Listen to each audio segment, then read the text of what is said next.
but what's relevant here is that the conclusions just about invariably rely crucially on the ubiquitous phrase, it seems to me, and so on. Again, you might test. So just as an illustration, take what he regards as the hardest question in his words. That is the British bombing of urban centers in Germany up to the end of the war. Walzer concludes that such bombing, quoting him, after the immediate threat posed by Hitler's early victories had passed, was entirely indefensible. Maybe so, but if you check, you'll find there's no argument, apart from the statement that the policy seems cruel. Well, I think it does. It seems cruel to me, at least. But what does just war theory have to say? Where does it enter into the argument? And why are relevant facts disregarded? There are, after all, relevant facts. Well, the character of the theory is revealed further when we look at the examples that Walzer gives about a half a dozen examples, which are just listed, no argument or discussion, to show that just war theory applies, leaving, in his words, no doubts. The examples are mostly uncontentious, although one might well ask why some of these examples are chosen but not others. For example, the Russian invasion of Czechoslovakia is given as a case where there's no doubt, but not given is the Israeli invasion of Lebanon, which I suppose had about 100 times as many casualties, and many more during the 22 years of occupation of southern Lebanon in defiance of Security Council orders. So maybe there's a reason, maybe there isn't, but whatever it is, it's not given. That's all examples except one. The last example of a case where just war theory applies, leaving no doubt, is the Egyptian challenge to Israel in 1967. That's the sole example in the long period covered where just war theory allegedly demonstrates that a preemptive strike was just beyond all doubt. Well, maybe the selection of cases and the conclusions are correct, maybe they're not, but what's relevant here is that just war theory plays little, if any, role in the argument, which reduces pretty much to declarations of personal preference. Well, I won't go on, but these are, to my knowledge, fairly representative selections from the most highly regarded literature, and I think it's fair to conclude more generally that we learn very little about just war from just war theory, although we do learn something about the prevailing intellectual moral climate in which the theory is presented and honored. Well, let's turn to the second source of potential insight. Second source of potential insight into just war theory, that is our intuitive moral judgments. Well, here we are turning to what was traditionally called moral philosophy. I think it's more aptly described as moral psychology in modern terms. It's after the divorce of science and philosophy in the mid-19th century.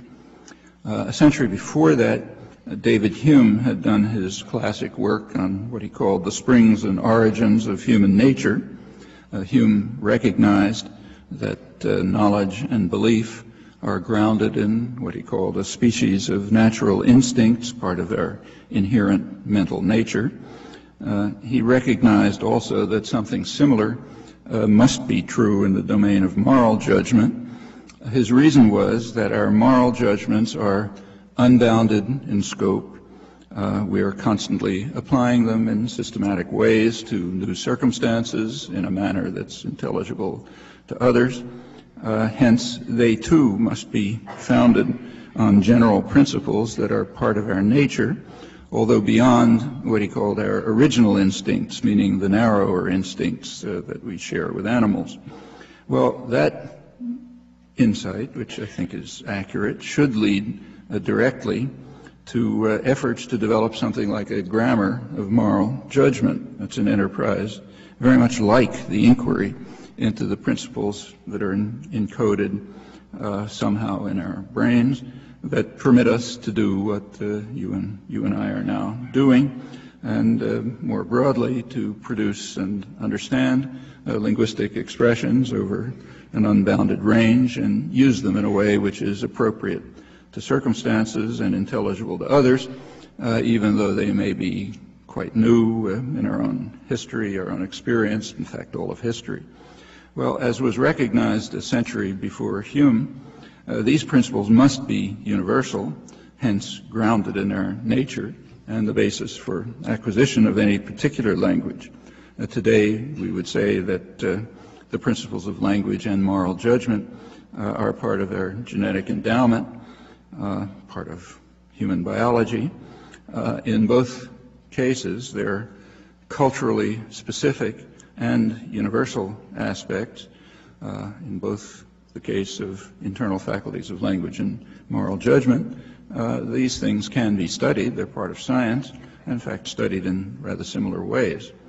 Inquiry into the moral faculty in these terms was undertaken by the leading American moral and political philosopher of the late 20th century, John Rawls, who relied explicitly on the analogy of two linguistic theories that were being developed in the 1960s at the time that he was writing his classic work, Theory of Justice. Rawls, in fact, put this aspect of his work aside under severe criticism by moral philosophers, turned to core issues for him. The criticisms were re-examined and I think adequately refuted in a doctoral dissertation a few years ago by John Michael, who is now a law professor at Georgetown.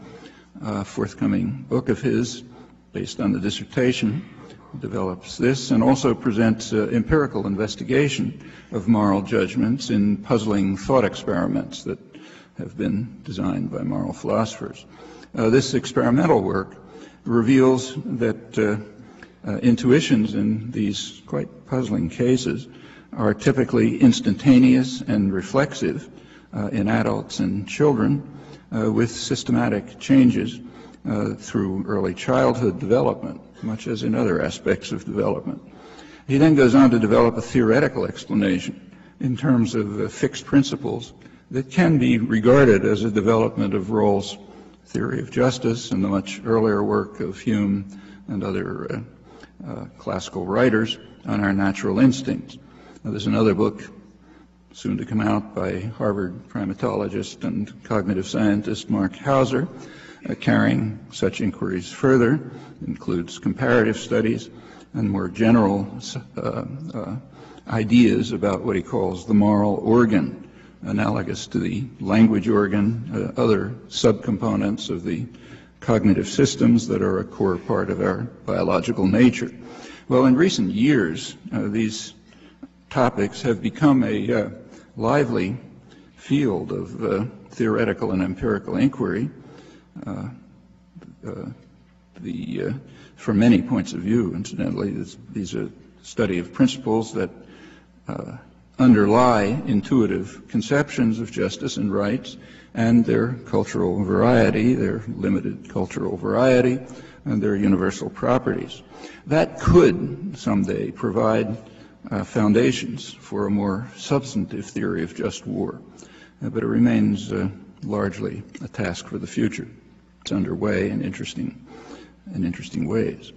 Well, finally, a couple of words on the codification of these intuitive judgments in the past century. I'll keep to the period after World War II, although the earlier conventions have very clear and significant contemporary relevance.